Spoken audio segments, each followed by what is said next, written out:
Hello there, family and friends. How are we doing, guys? Today we're going to have a nice chill cast where we're actually going to focus on some low-level gameplay. So we got Madness playing as the Water Spider Exarch, and we got DestituteProxy. Man, that name gets me every time, honestly. I can't help but read it as Destitute Prostitute. I don't know why. It's just, I don't know if it's intentional or what, but it really screws with my head, and I love it. What a great name. Anyway, before we get into this game, the reason why I'm casting such a low-level game today is because I want to talk about my upcoming Patreon. So I've got it in the works at the moment, and my plan is I'm going to release the basic patron tier of £5 a month, right? And for £5 a month, you'll get a few Discord benefits, a unique chat room, a unique role, blah blah blah, but primarily you'll get one extra cast every week. And what I want these casts to be is, I want them to be the casts that the patrons themselves have submitted, and they're going to focus on helping out new players get better. They're going to be less entertainment, less of, my comedic ramblings, blah blah blah, but more, let's scrutinize the gameplay, let's talk about how we could improve our gameplay here, that kind of thing. So it's going to be the sort of content that we're going to see in this cast, right? So that'd be for $5 a month. I might have said pounds earlier, $5 a month. And I kind of wondered, we're having pretty horrendous economic times at the moment. How many of you guys would actually be willing to pay $5 a month for a Patreon? Even if it gave you one extra cast per week. How many of you would actually be willing to do that? If you are, please comment down below to show that, there is a bit of a desire for that. Because I'm thinking of all these different ideas before I get it uploaded. Would you prefer an option where you get no benefits in terms of casts, but you just donate £1 a month? A lot easier to donate £1 a month than £5. I keep saying pounds. I do apologise. That's my native currency. $1 a month. A lot easier to donate $1 a month than $5 a month. Would that be preferable? Would that be something you like? And I'm also thinking about even higher tiers where you actually get proper tuition, like one-to-one coaching, sports psychology style. Obviously that'll be a lot more expensive, that's very time intensive for me to do. But yeah, are there any other benefits that you guys could think of for higher level patrons? Because I would like different ideas, but I'm not sure what is actually feasible here. So one final thing before we get onto the actual cast is, I'm going to need a lot of low-level gameplay replays here so that I can get a nice backlog of extra casts that will just be for the Patreon. So even if you join the Patreon in 2 weeks' time, there will be a cast for each of those 2 weeks which you weren't here, I don't have a set date for when I'm going to open it yet, but I need those low-level replays. So if you're a low-level Dawn of War 2 player out there, and you want to get a bit of feedback on your gameplay, well, this is a great time to do it. Join the Discord below, and send me your replays via the replay submission section of the Discord, and I will get onto it. And I'll start to build up this backlog so we're ready when the Patreon launches. Plenty of other benefits to joining the Discord. You get a wholesome community space to discuss whatever you want without overzealous moderation. How rare is that in Discord? I know, very rare. You get sneak peek previews for upcoming content, and it's just a place to give me direct feedback on any old or upcoming projects that I might have. That was a bit of an awkward loss of your scouts there to a shuriken, but we'll work on it. So yes, enter my palace via the Discord link down below. It's Torpid's palace, but it's meant to be like Slinesh's palace. Alright, enough of that. Let's go on to the actual replay. So right now what I'm looking at is a Eldar player who is dominating a poor Space Marine, but the one thing that the Space Marine has is the Space Marine has triple gens and the Eldar only has one gen, and I don't know, given how well Madness is doing, I don't know why he isn't pushing the gen farm. That would be the main priority right now. Map control is grossly in Madness's favour. He should be locking down the gen farm with double shurikens. And we actually see some Sniper Scouts coming out for Destitute, which is a bit unconventional. Now, it was funny because back in retail, you would see Sniper Scouts all the time against Eldar, and it's because they used to be able to kill Dire Avengers in one single shot.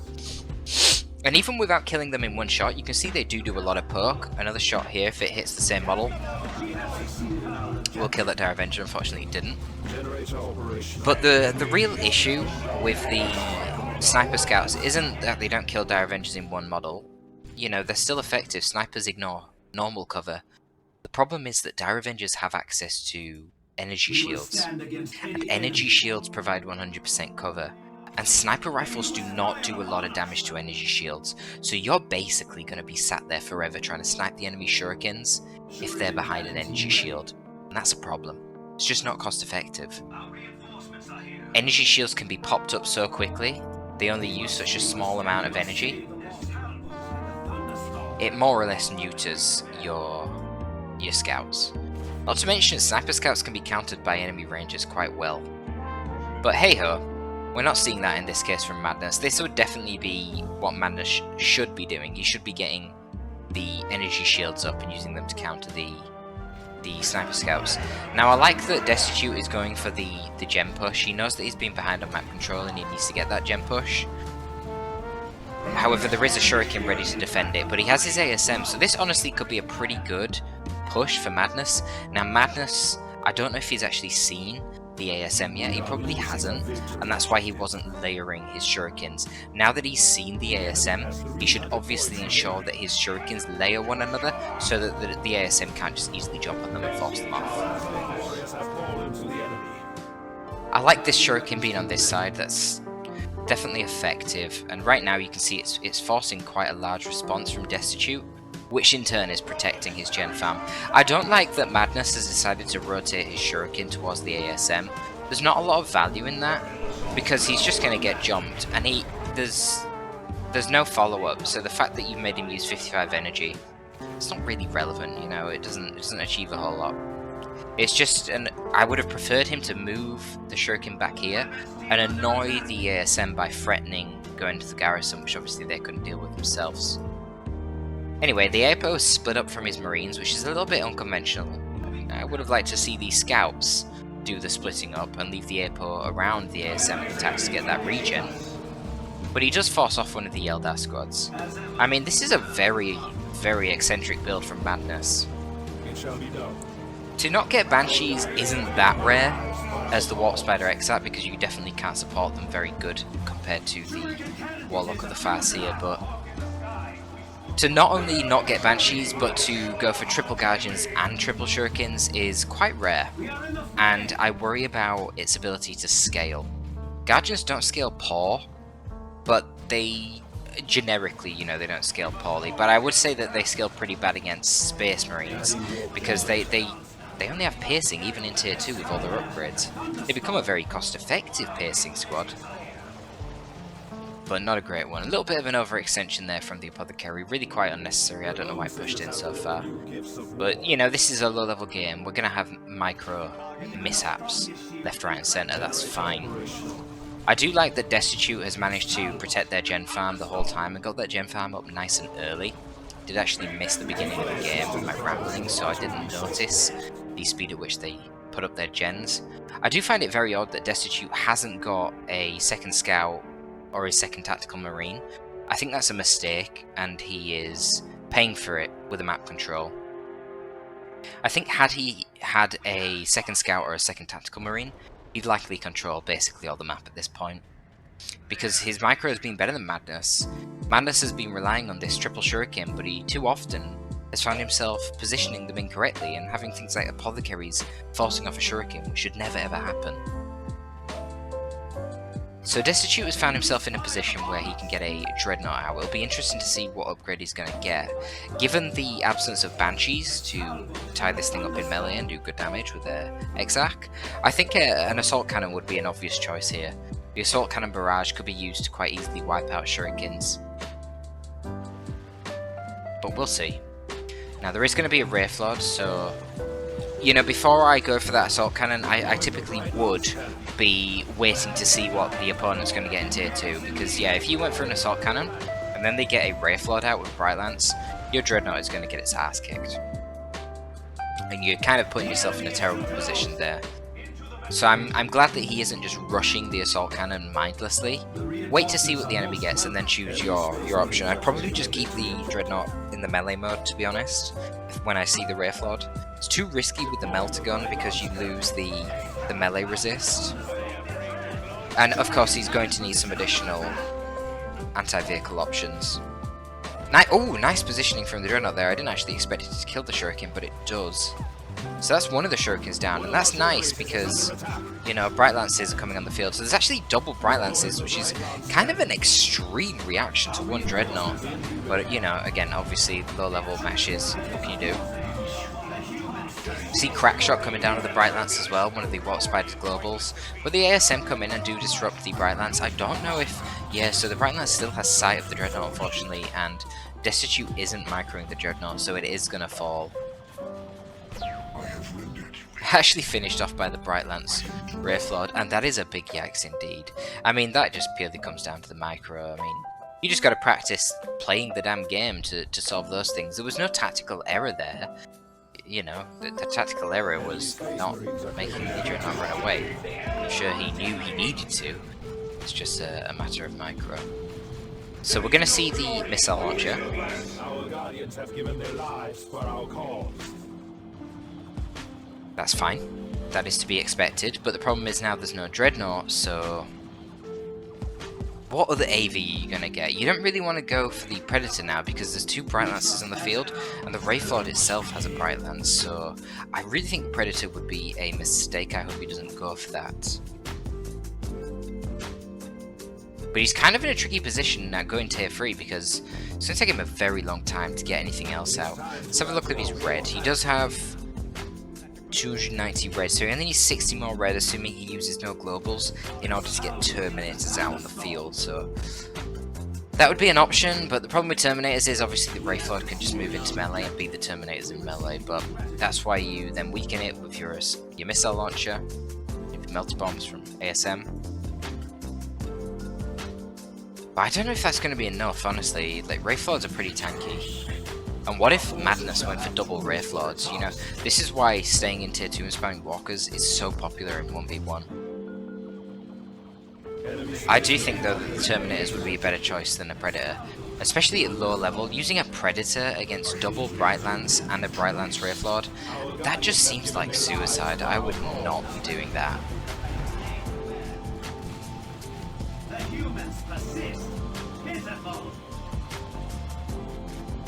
Kind of curious on Madness's end that he decided to not upgrade his Guardians. That is really a massive mistake. They just become so much more tanky with their upgrades, and just even against Space Marines, they're more combat effective because you can just start dropping down nades of the ASM, that kind of thing. Just 33% more HP for 15 power is so effective. So the first missile launcher goes into the Wraithlord here, but it's obviously not going to be enough on its own.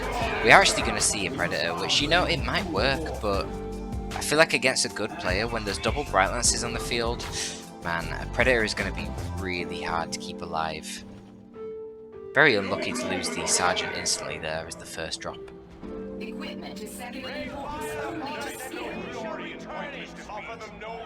Destitute's having a bit of a problem maintaining map control at this point. It's constantly been far fewer in squads all game, and that, you know, a big part of that comes back to not getting double scouts or double tacks at the start, which was obviously an error.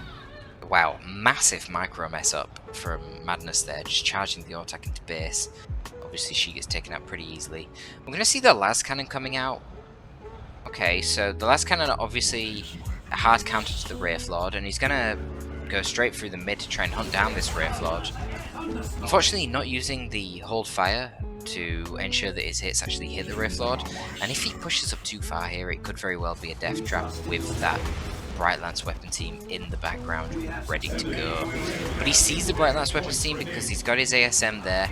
Now the APO can just move up to tie up one in melee, and then the ASM can jump on the other one, yeah. And this is where the Banshees would come in. You don't want to be moving your Wraithlord back to counter-initiate the ASM, you want to move the Wraithlord forward to kill the Predator. But it doesn't even matter because, unfortunately, Destitute moved his Predator up a little bit too quick, and did so before the Bright Lances were shut down effectively by the ASM and the APO. Sanguine Chainsword could have been really helpful in this instance to make the APO a little bit tanky, but also to give him increased charge range so that he could have actually got into melee a little bit sooner. So, as I expected, the Predator doesn't last really very long, and to be honest, going tier 3 for something like that is just not worth it. A good player would have shut you down, had you triple BP capped, and took out your gen farm, and now you wouldn't have this 90 power, you'd be at 0. Because you wasted all your power on the Predator, and then you run out of gen farm. So this is the problem, and I asked the question, why Destitute did you feel it was necessary to go for tier 3? And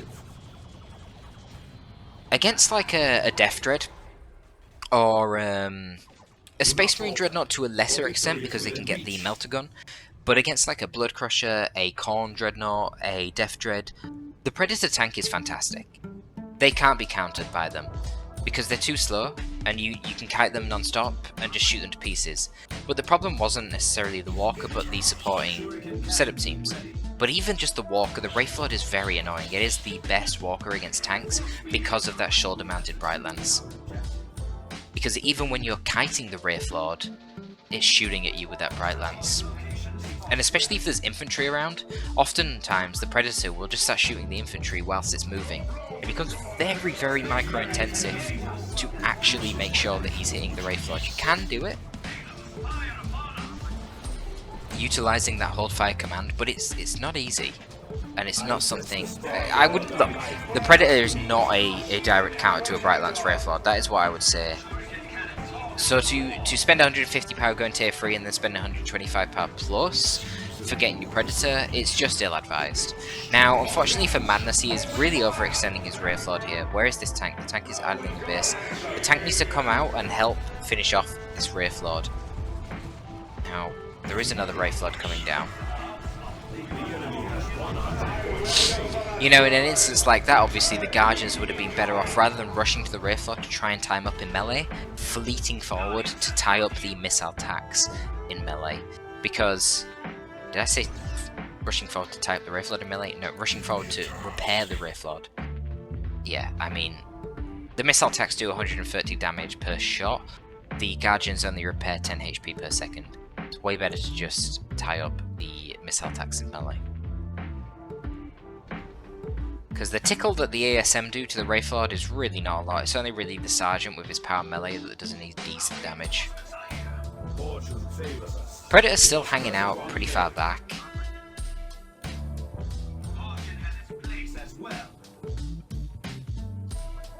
The Predator obviously needs to be moving himself up a little bit.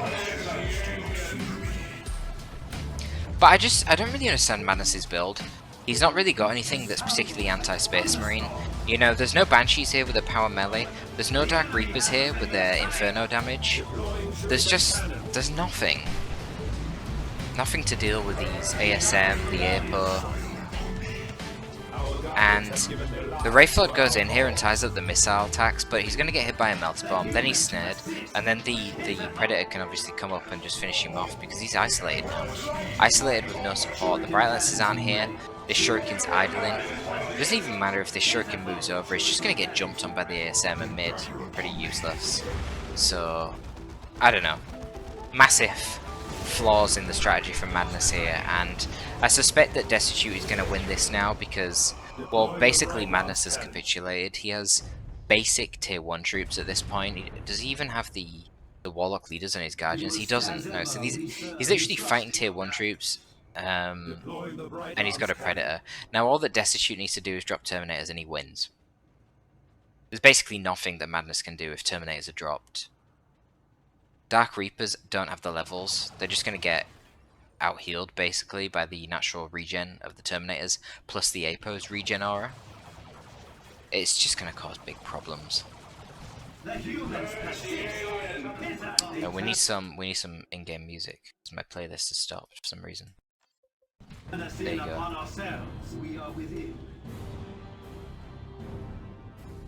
So yeah, I suspect that there's just going to be a Terminator drop, and that's going to be GG basically, in spite of the VP lead. You see, the other thing that Madness isn't doing, the Madness is not dropping down webway gates, which is a real problem.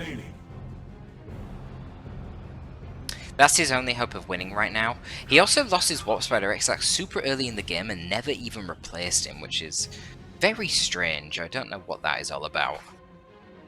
He definitely had the resources. You know, when you're pumping out triple Guardians in Tier 1 and triple Shurikens, you definitely have the rec to replace your Warp Spider X arc. And you should be doing that. He's a great hero.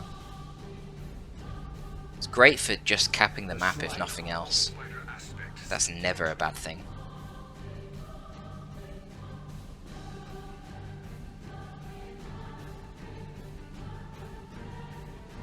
And remember, your hero doesn't take up any pop, so he's not costing you any upkeep at all.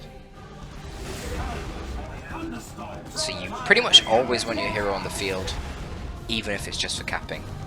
In the long term. I mean, in the short term, compositionally, you might need a specific unit, and so you forego getting your hero for a bit. But I mean, Madness has for a long time not needed any specific unit, he just needs more units for capping power. Anyway, as I say that, he actually does repurchase his Warp Spider X arc and sends him off to do a bit of VP decapping. But unfortunately at this point, his military just sucks. There's no way he can push these Space Marines off. This is already game over basically. We have 100 points remaining.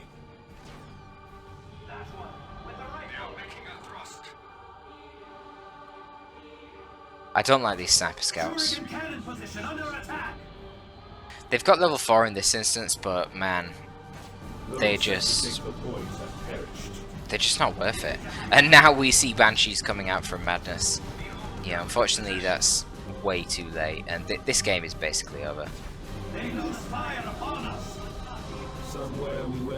Yeah, he froze in the towel, which is smart. There was no way he was going to be able to win that there. All that Destitute needs to do to win this game is drop Terminators, and you will find that that is often how you win games as Space Marines in Tier 3. When you get the Predator plus Terminator combo out, man, it is hard to deal with.